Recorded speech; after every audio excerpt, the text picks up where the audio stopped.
क्या ये सिर्फ नारा था या वाकई 400 पार लाने की प्लानिंग भी है? दुनिया भर में, देश भर में फिर एक बार मोदी सरकार, ये नारा गूंज रहा है।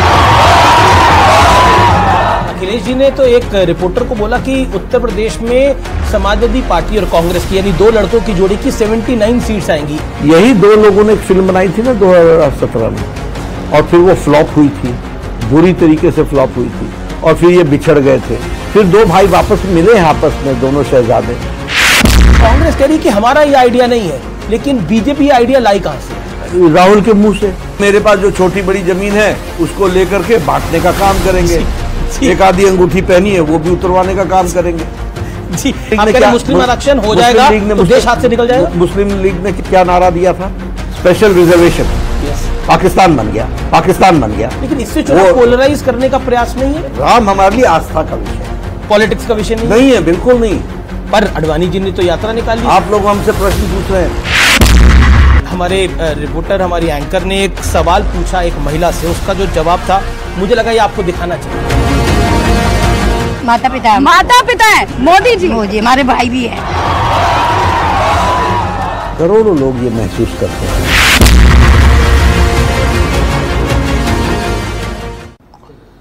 नमस्कार व्यूअर्स, मैं हूं अमीश देवगन और आप देख रहे हैं न्यूज 18। और न्यूज 18 पर हम इलेक्शन की मेगा कवरेज आपको लगातार दिखा रहे हैं।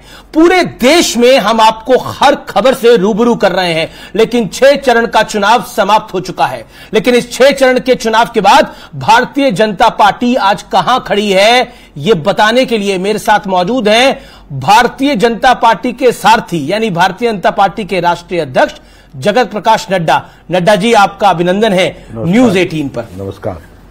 प्रधानमंत्री मोदी ने कहा 400 पार का जो नारा है वो विपक्ष को फंसाने के लिए था।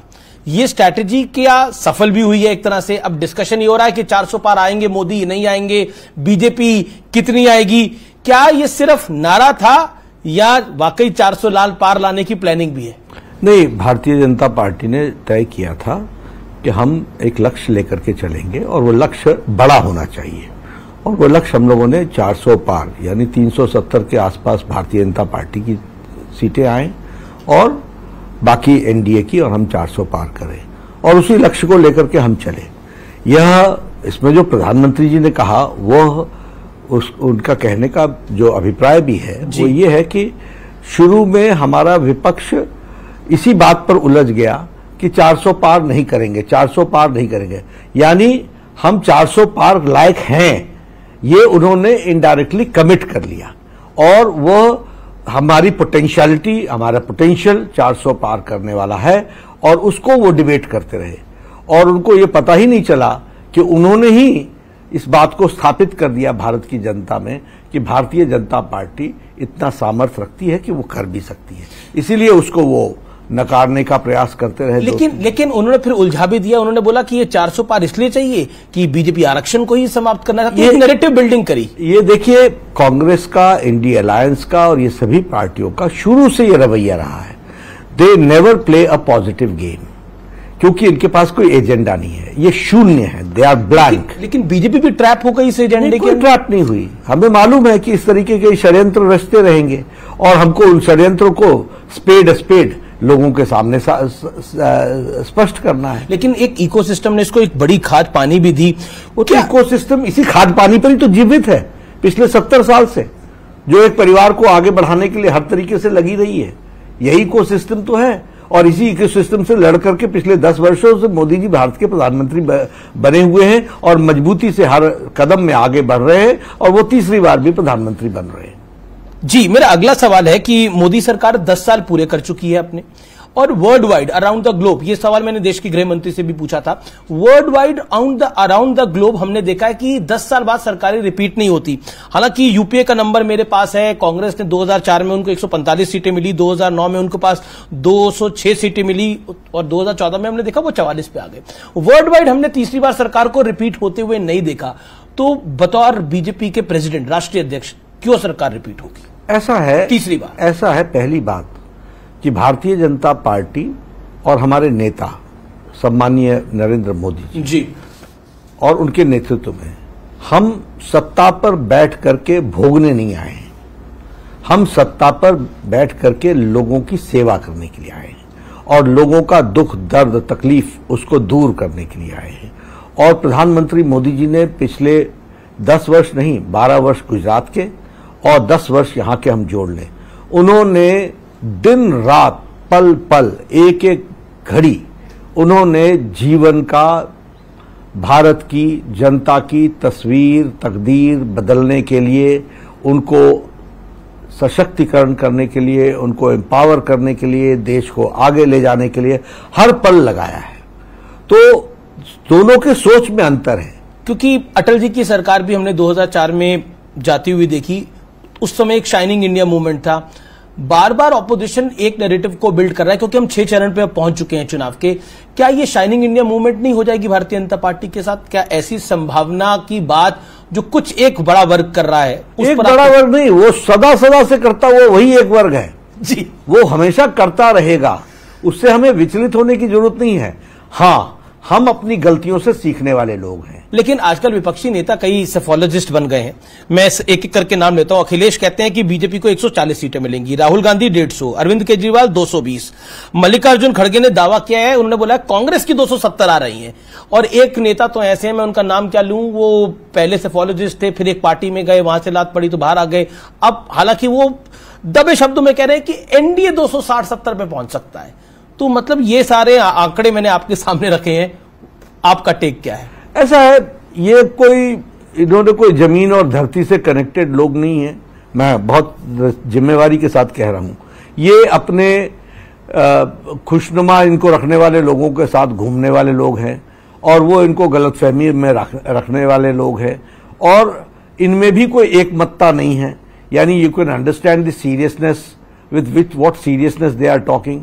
इनकी इच्छा है कि बीजेपी अच्छा ना करे, तो मुंगेरी लाल के हसीन सपने ये देखते हैं। अखिलेश जी ने तो एक रिपोर्टर को बोला कि उत्तर प्रदेश में समाजवादी पार्टी और कांग्रेस की यानी 2 लड़कों की जोड़ी की 79 सीट्स आएंगी, एक बनारस उन्होंने बोला, उन्होंने कोट अनकोट क्योटो की सीट हो सकता है बीजेपी जीत जाए। ऐसा है, मैं उसमें भी कहना चाहूंगा, यही 2 लोगों ने एक फिल्म बनाई थी ना 2017 में और फिर वो फ्लॉप हुई थी, बुरी तरीके से फ्लॉप हुई थी और फिर ये बिछड़ गए थे। फिर 2 भाई वापस मिले हैं आपस में, दोनों शहजादे। ठीक है, गम भुलाने के लिए गालिब ख्याल अच्छा है। 4 तारीख को 2019 में आप भी उत्तर प्रदेश के प्रभारी थे, सपा और बसपा का एक बहुत जबरदस्त अलायंस था, आरएलडी भी थी। इस बार आपको उत्तर प्रदेश का नंबर कैसा दिखाई देता है? अखिलेश जी को 79 अपना दिखाई दे रहा है। हाँ, वो ठीक है। भारतीय जनता पार्टी 2019 से ज्यादा सीटों से 2024 में उत्तर प्रदेश में आएगी।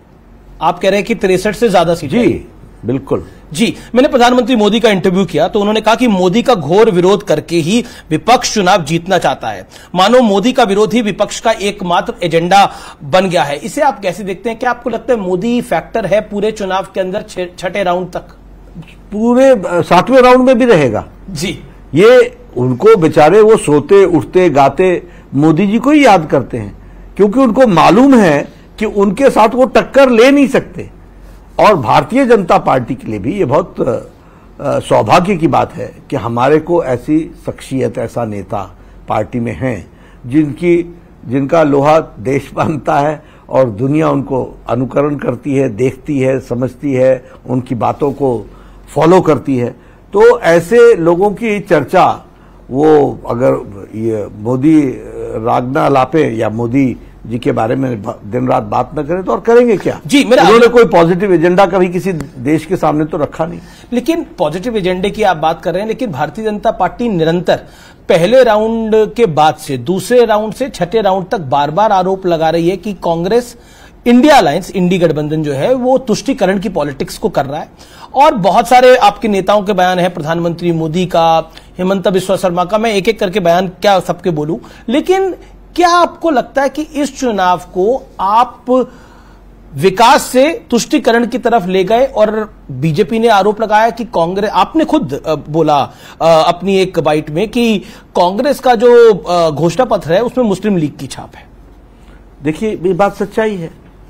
सबसे पहली बात कि मोदी जी ने इस देश की सेवा बतौर प्रधानमंत्री 10 साल, और 10 साल में उन्होंने गांव, गरीब, वंचित, पीड़ित, शोषित, दलित, युवा, किसान, महिला सबकी चिंता की।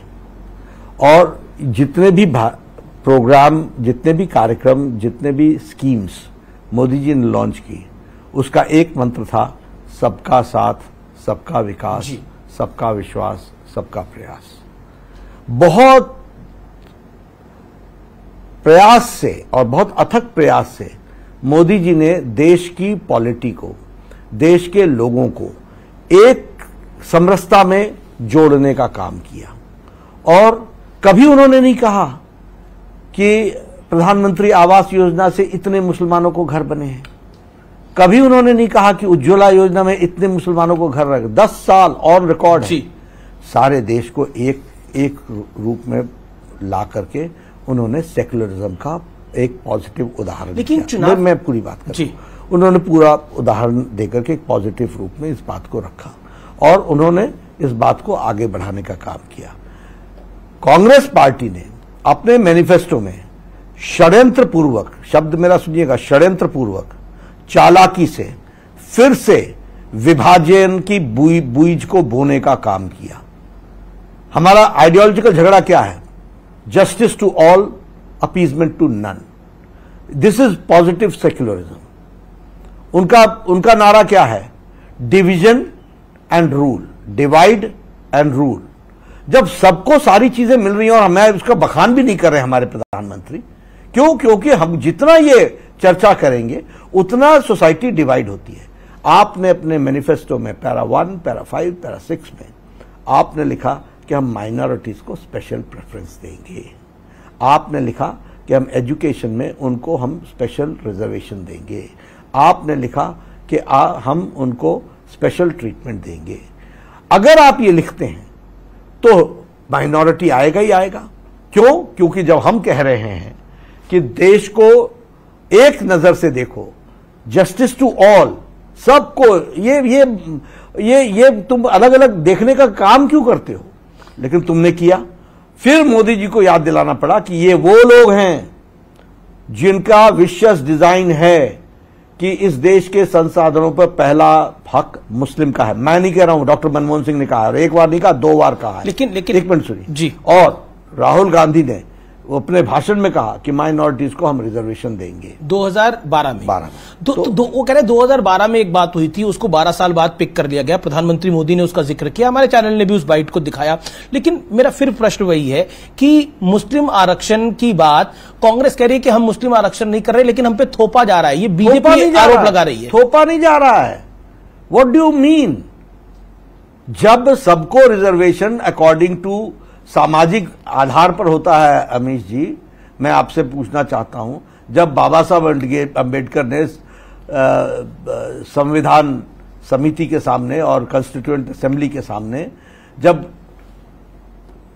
घंटों डिस्कशन करने के बाद स्पष्ट कर दिया कि धर्म के आधार पर आरक्षण नहीं होगा, तो ये मोहतरमा ममता दीदी ये बैकवर्ड की लिस्ट में मुस्लिमों को डाल करके बैकडोर एंट्री करने का, जिसका हाई कोर्ट ने उसको स्ट्राइक डाउन कर दिया, ये क्या अर्थ बताता है? लेकिन और इस पर कांग्रेस चुप है कि नहीं है? तो कांग्रेस की सरकार ने आंध्र प्रदेश में 4 बार बैकवर्ड के हिस्से को, दलितों के हिस्से को मारने का काम किया कि नहीं किया? कर्नाटक में बैकवर्ड का हिस्सा मारने का काम किया कि नहीं किया?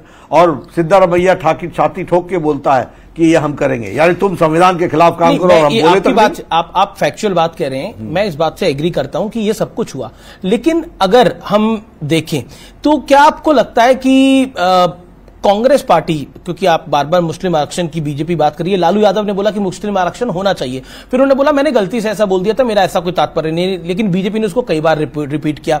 अब समाजवादी पार्टी के एक वरिष्ठ नेता हैं, उन्होंने बोला कि अगर मुसलमानों को आरक्षण मिल भी जाएगा तो बीजेपी के पास से क्या चला जाएगा? ऐसा है ना, मैं यही कह रहा हूं, अगर देश निकल जाएगा हाथ से तो क्या चला जाएगा? यही इसी के बराबर तो है। मुस्लिम लीग ने क्या, मुस्लिम आरक्षण हो जाएगा तो देश हाथ से निकल जाएगा? मुस्लिम लीग ने क्या नारा दिया था? मुस्लिम लीग का नारा क्या था? Special electorate, yes, special reservation, yes. Pakistan बन गया। मोदी जी ने सबको दिया, एक किसी को भी नहीं कहा कि यह घर मैंने मुसलमान को दिया, भारत के नागरिक को दिया, कभी नहीं कहा उन्होंने कहा भारत के नागरिक को दिया। सोच और शब्द मानसिकता को बताते हैं, चावल का एक दाना चावल की किस्म को बताता है। और इसलिए कांग्रेस पार्टी और ये इंडिया लोग ये मोदी जी का विरोध करते करते आज देश का विरोध कर रहे हैं। आपने बंगाल की बात करी, वहां पर मुस्लिम आरक्षण ओबीसी की जातियों में मुस्लिम जातियां डाल दी, उसको स्ट्राइक डाउन करा गया, लेकिन ममता बनर्जी कह रही है कि हाई कोर्ट के फैसले को वो नहीं मानेंगी।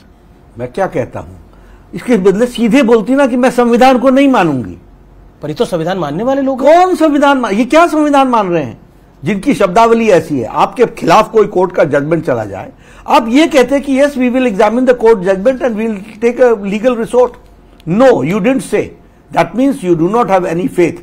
तुम्हारे पक्ष का फैसला हो जाए तो कोर्ट अच्छा, तुम चुनाव जीत जाओ तो ईसीआई अच्छी, नहीं तो ईवीएम को करो बदनाम। तुम्हारे पक्ष में वो इलेक्शन, तुम्हारे पक्ष में कोर्ट का फैसला ना आए तो जुडिशरी को बदनाम कर दोगे। ऐसे चलता है देश। पर जब ये फैसला आया वर यू शॉक्ड? जो किया आपको पता था ये? कौन सा? जब हाई कोर्ट का फैसला आया। ऐसा है कि मैंने तो संविधान पढ़ा हुआ है, मुझे तो संविधान मालूम है ना। इसीलिए ओबीसी कमीशन बारंबार ममता को चिट्ठी लिख रहा था कि भाई जो आप कर रहे हो वो गैर संवैधानिक है, this is a backdoor entry, you cannot do that. आप रिलीजन के लोगों को आप बैकवर्ड का फैसिलिटी नहीं दे सकते हो। ये फैसिलिटी लेने के लिए आपको उस, क्योंकि ये रिजर्वेशन एक पर्टिकुलर सामाजिक व्यवस्था को ठीक करने के लिए दिया गया है, उसमें आप नहीं आते हो। एक बीजेपी ने आरोप लगाया कि कांग्रेस जो है वो अगर आएगी तो सबकी संपत्ति को बांट देगी। सैम पित्रोदा साहब का भी इस पे बयान आया। कांग्रेस कह रही कि हमारा ये आइडिया नहीं है, लेकिन बीजेपी आइडिया लाई कहां से है? राहुल के मुंह से।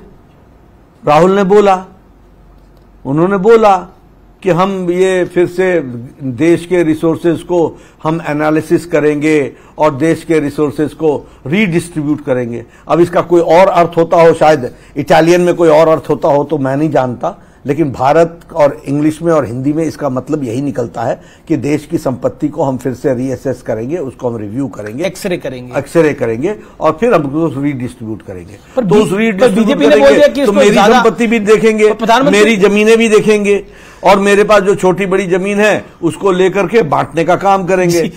एक आधी अंगूठी पहनी है वो भी उतरवाने का काम करेंगे। जी, लेकिन आपने बड़ा दिलचस्प इसका जवाब दिया, लेकिन एक प्रश्न मेरे दिमाग में नहीं जी, फैक्चुअल। लेकिन फिर बीजेपी ने तो बोला कि आपसे लेंगे, उन्होंने तब बीजेपी का कहने का तात्पर्य यह था बहुसंख्यक से देंगे और अल्पसंख्यकों को दे देंगे, यदि ज्यादा बच्चे वालों को दे देंगे, ये पीएम ने कहा। ऐसा ना कि उन्होंने कहा ना कि we will give special treatment to Muslims, to minorities. तो इसका अर्थ क्या बनता है? हम क्या सोचेंगे इसमें से? मैं एक तरफ बोलूं कि मैं टॉफी लेकर के आऊंगा, फिर बोलूंगा मैंने उनके लिए स्पेशल ट्रीटमेंट रखा हुआ है, तो मेरे समझ में नहीं आएगा कि बर्थडे का केक किसको खिलाएंगे। जी, मैं राम मंदिर की बात कर लेता हूं। प्रधानमंत्री मोदी ने मेरे साथ साक्षात्कार किया और उन्होंने पहले भी ये बात को बोला, लेकिन उसमें बहुत स्पष्ट रूप से बोला कि कांग्रेस की प्लानिंग है कि अगर वो सत्ता में आएंगे तो राम मंदिर पर ताला लगवाने का काम करेंगे। उन्होंने कांग्रेस के एक गांधी परिवार के एडवाइजर की बात को कोट करा। क्या आपको लगता है कि आज के युग में कांग्रेस ऐसा बड़ा रिस्क लेगी? अगर सत्ता में आके कांग्रेस एक कर देगी तो कांग्रेस को भी पता है कि इसका रिएक्शन बड़ा जबरदस्त होगा। ऐसा ना, दिल की बात जुआ पर आ ही जाती है। वो दिल की बात जुआ पर आई है, अब जुआ पर आई है तो उसको आगे लोगों तक समझाना हमारा काम ही है कि दिल के अंदर है क्या, यही है उनके दिल में। लेकिन इससे चुनाव पोलराइज करने का प्रयास नहीं है। वो आप सनातन को गाली दें जी और आप चुप रहें, राम के खिलाफ आप एफिडेविट डालें, राम काल्पनिक है, इतिहास इसका कोई प्रमाण नहीं है, इसका कोई वैज्ञानिक प्रमाण नहीं है, और हम चुप रहें, ये कैसे होगा? अब हम राम को लाएंगे कि नहीं लाएंगे? जी, हम राम को लाएंगे कि नहीं लाएंगे? और फिर लोग बोलते हैं कि जो राम को लाया वो उनको हम लाएंगे, तो हम क्या करें इसमें बताइए? तो राम हमारे लिए आस्था का विषय है, पॉलिटिक्स का विषय नहीं है, बिल्कुल नहीं।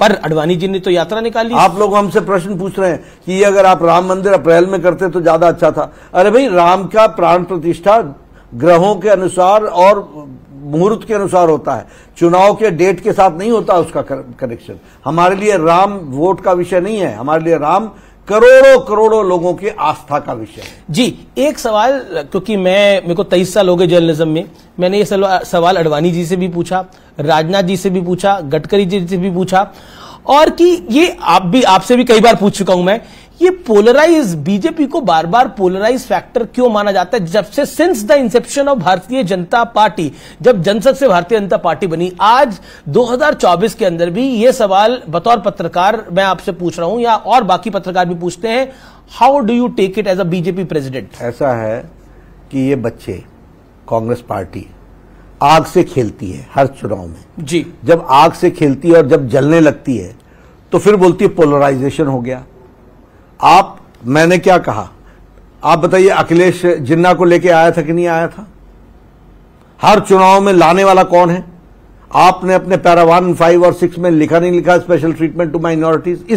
इस 21वीं शताब्दी में जब हम सबका साथ, सबका विकास, सबका विश्वास के साथ चल रहे हैं और सारे देश को एक साथ मिला करके चल रहे हैं सबके लिए, और कभी उसका हम बखान नहीं कर रहे हैं, हम सारी पॉलिटी को यूनाइट करने का काम कर रहे हैं, तो जब आप इस तरीके की डिविजिव फोर्सेस का, जो आपका अंग्रेजों से आपने जो मंत्र सीखा, divide and rule, divisive politics, वो आप हर इलेक्शन में करते हो और आप माइनॉरिटी वोट को सीख करने का प्रयास करते हो, तो ऑटोमेटिकली मेजॉरिटी वोट कहां जाता है?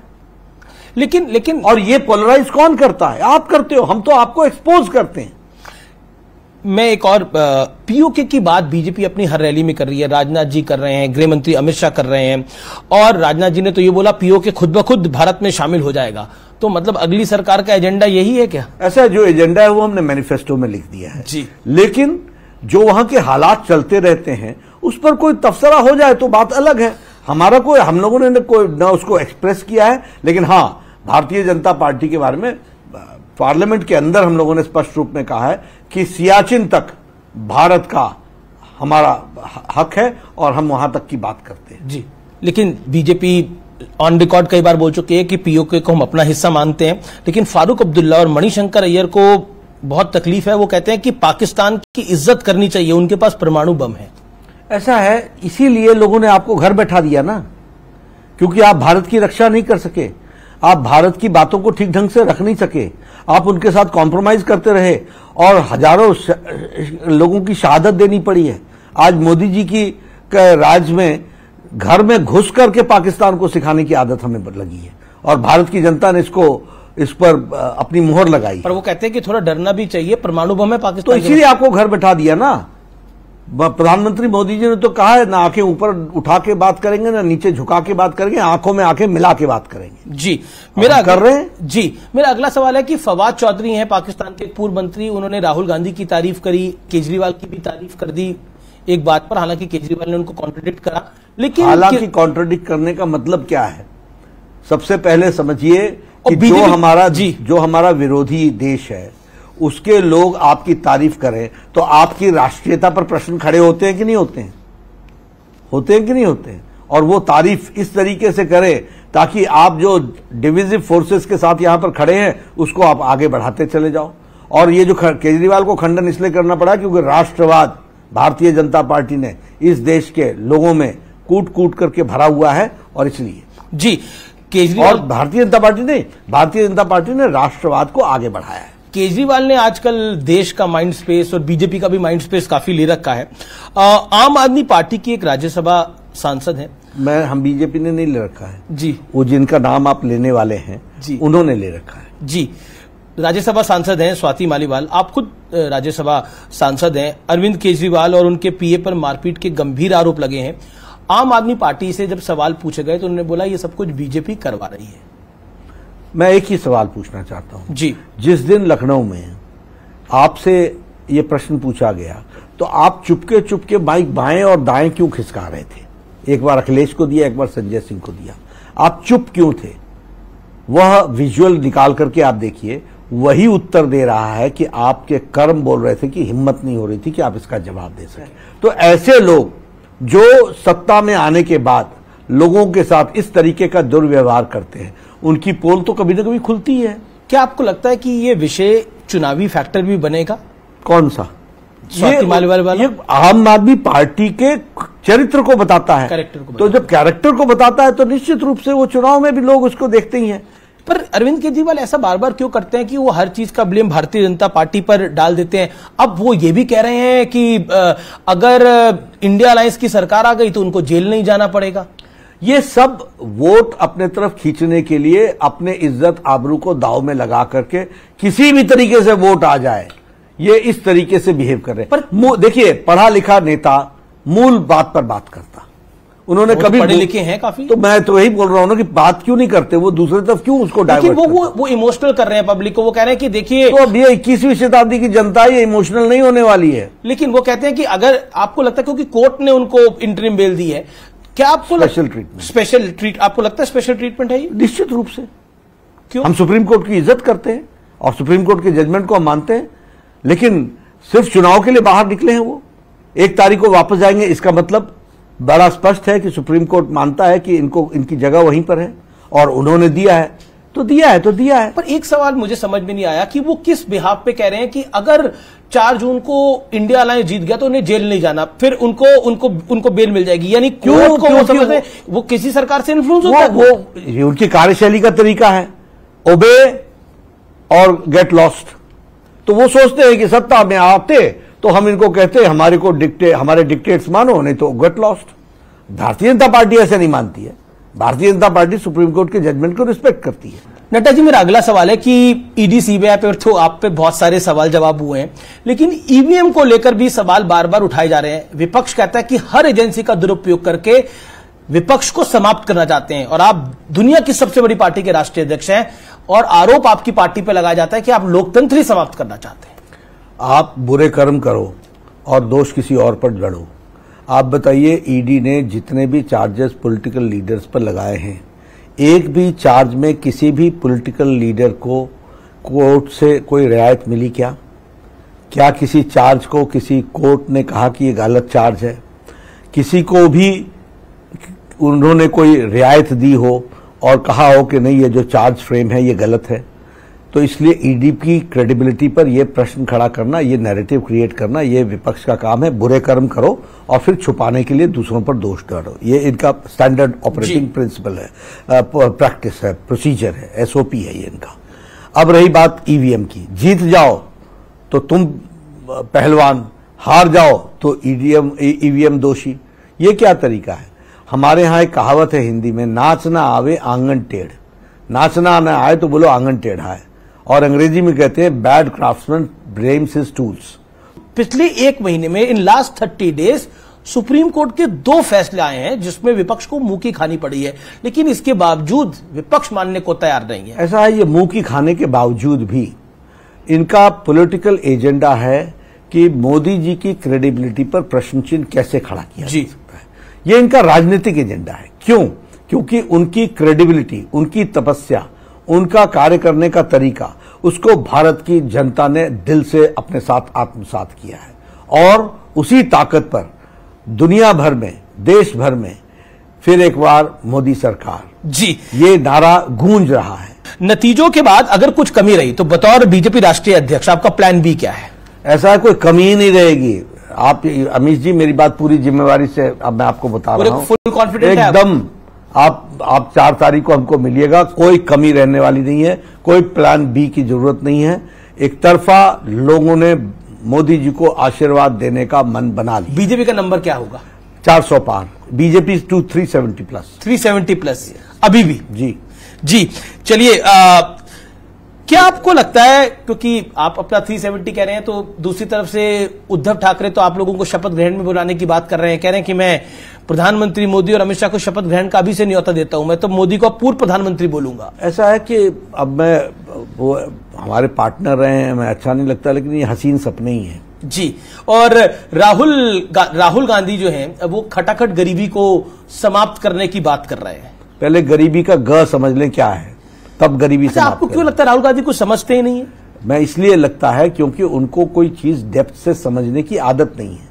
आपने एक उनका नया नामकरण भी कर दिया, वो पर्ची वाले नेता है, आप ही ने सदन में बोला था, उसके बाद से पूरी बीजेपी बोलने लग गई है। तो सच्चाई बोली ना मैंने, पर्ची वाले नेता है।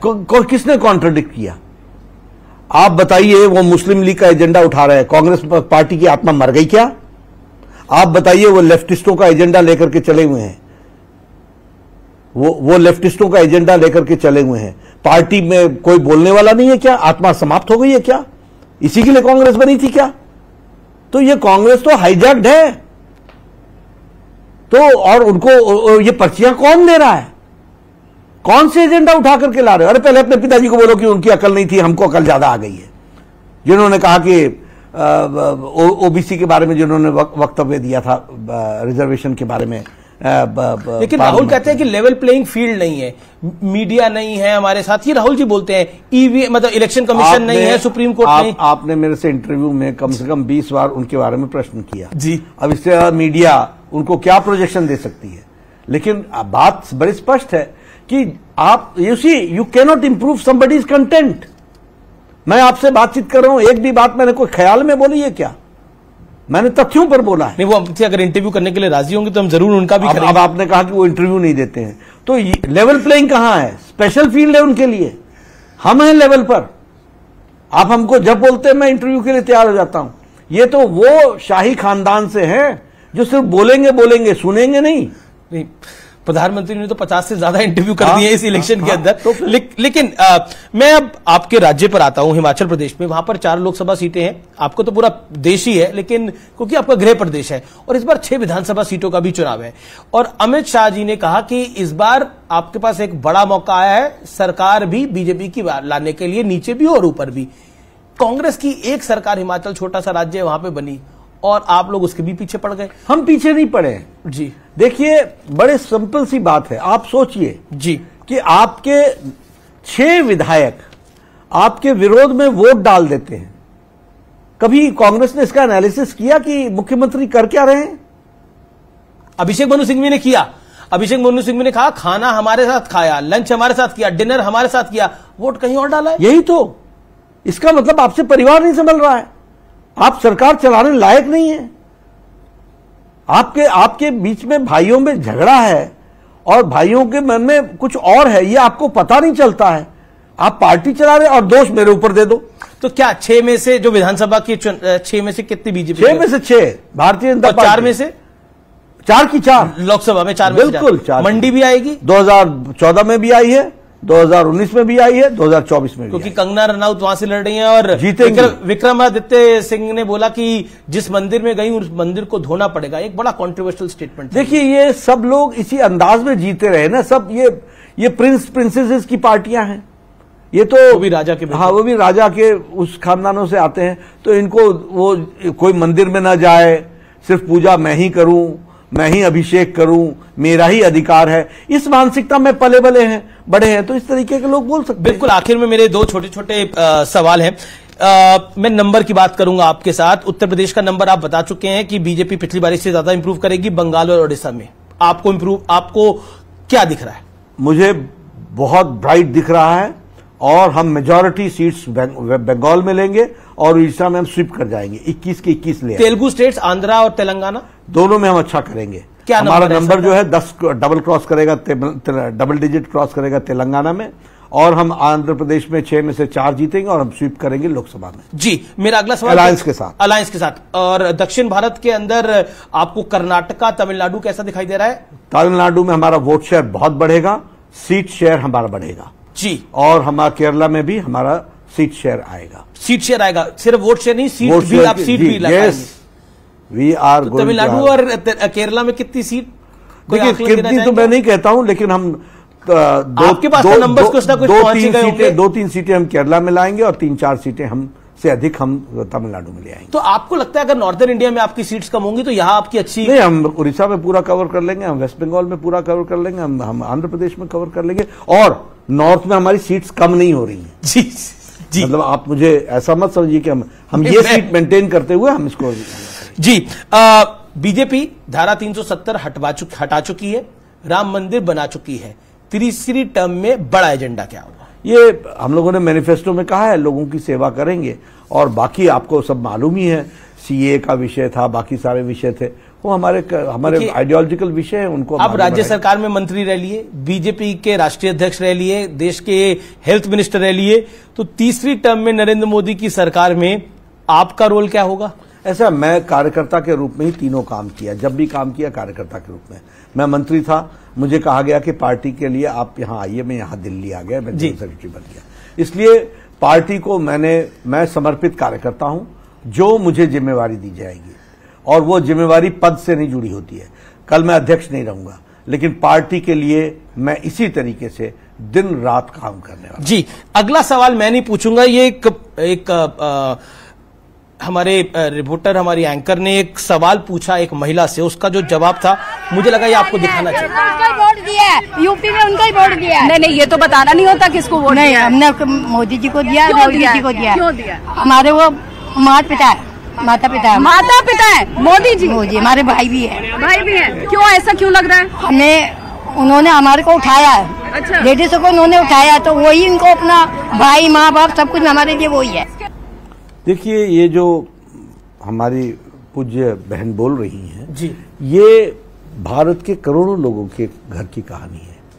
करोड़ों लोग ये महसूस करते हैं कि उनके दुख दर्द को, उनकी तकलीफ को, उनको एम्पावर करने का, सशक्तिकरण करने का काम प्रधानमंत्री मोदी जी ने किया है।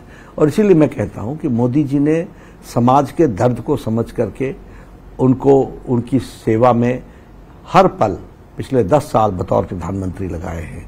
और इसी कारण से आज इस तरीके से हमारी माताएं बहनों का, करोड़ों माताओं का आशीर्वाद मिल रहा है। कि एक इमोशन भी है, वो अपने आप प्रधानमंत्री मोदी को अपना भाई, अपना माता, अब आप भावक मान रही हैं, ये एक बहुत बड़ा इमोशन है। लेकिन मेरा आखिरी रैपिड फायर 3 सवाल होंगे, और 4 जून के बाद ज्यादा चर्चा किसकी होगी, राहुल गांधी की या ईवीएम की? ऐसा है कि वो ईवीएम की चर्चा करेंगे और चर्चा करने वाले राहुल गांधी होंगे। जी, बीजेपी की बड़ी चुनौती कौन है, ममता बनर्जी या अरविंद केजरीवाल? ऐसा ये सब एक बराबर है, इसलिए हमारे लिए जो देश को कमजोर करने वाली ताकतें हैं उनमें ये शामिल है। और ये जो है, ये थोड़ा पर्सनल सवाल है, ज्यादा पसंद आपकी कौन है, सरकार है या संगठन है, ऑर्गेनाइजेशन और गवर्नमेंट? ऐसा है कि मैं पार्टी का कार्यकर्ता हूं, मुझे जो जिम्मेवारी दी जाती है वो मैं पूरा करता हूं, और पार्टी में हमेशा मैं काम करता हूं। सरकार में रहा हूं तब भी मैं पार्टी का काम करता रहा हूं। जी, चलिए, चुनावों के बीच आपने अपने इतना समय दिया, आपका बड़ा हेक्टिक शेड्यूल है, इसके लिए आपका बहुत बहुत धन्यवाद। आप हमारे साथ जुड़े और न्यूज 18 के साथ आपने हर उस सवाल का जवाब दिया जो देश की जनता आपसे शायद जानना चाहती है। बहुत बहुत शुक्रिया। धन्यवाद आपका अभिषेक जी, इस बहाने मुलाकात हुई चुनाव के दौरान, बहुत अच्छा लगा। धन्यवाद।